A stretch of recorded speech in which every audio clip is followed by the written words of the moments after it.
ഇന്ന് നമ്മൾ പറയാൻ പോകുന്നത് ഡിറ്റർമിനൻറ്റ് ഓഫ് എ മെട്രിക്സ് ആണ്. മെട്രിക്സിൽ ഏറ്റവും പ്രധാനപ്പെട്ട ഒരു ഭാഗമാണ് ഡിറ്റർമിനൻറ്റ് കണ്ടുപിടിക്കുക എന്നുള്ളത്. അപ്പോൾ ഡിറ്റർമിനൻ്റ് എന്ന് പറഞ്ഞാൽ ഒരു സിംഗിൾ നമ്പർ ആയിരിക്കും. അത് സ്ക്വയർ മെട്രിക്സിൽ മാത്രമേ നമുക്ക് ഡിറ്റർമിനൻറ്റ് കണ്ടുപിടിക്കാൻ പറ്റുള്ളൂ.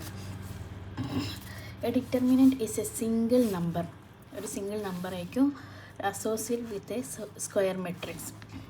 പിന്നെ a special number that can be calculate from a matrix. ഒരു മെട്രിക്സ് എന്ന് നമ്മൾ കാൽക്കുലേറ്റ് ചെയ്ത് കണ്ടുപിടിക്കുന്ന ഒരു നമ്പർ ആയിരിക്കും ഡിറ്റർമിനൻ്റ് എന്ന് പറയുന്നത്.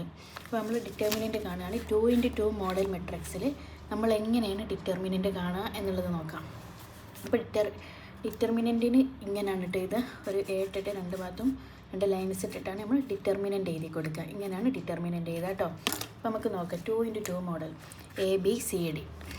അപ്പോൾ ഇങ്ങനെയൊക്കെ AD മൈനസ് CB ആണ് 2x2 മോഡലിൻ്റെ ഡിറ്റർമിനൻ്റ് കാണുക എന്ന് പറയുന്നത്. അപ്പോൾ അതിൻ്റെ എക്സാമ്പിളായിട്ട് തന്നിട്ടുണ്ട്, ഒന്ന് നോക്കിക്കോളൂ. ക്വസ്റ്റ്യൻ 2, 3, 1, 4 ഇതാണ് ഒരു എക്സാമ്പിളായിട്ട് തന്നിട്ടുള്ളത്. ഇതിൻ്റെ ഡിറ്റർമിനൻ്റ് എങ്ങനെ കാണാൻ നോക്കട്ടോ.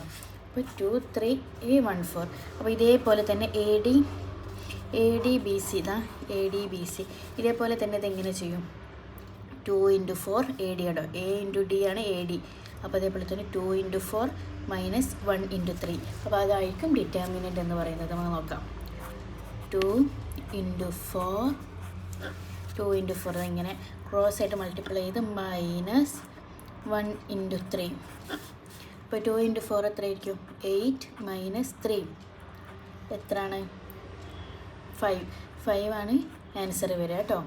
അപ്പോൾ ഡിറ്റർമിനൻ്റ് കണ്ടുപിടിക്കാൻ 2x2 മോഡൽ വളരെ ഈസിയാണ്. ക്രോസ് മൾട്ടിപ്ലൈ ചെയ്യാം, എന്നിട്ട് അത് പരസ്പരം മൈനസ് ചെയ്താൽ നമുക്ക് ഡിറ്റർമിനൻ്റ് 2x2 മോഡലിൽ ഡിറ്റർമിനൻ്റ് കണ്ടുപിടിക്കാൻ പറ്റും. ഓക്കെ.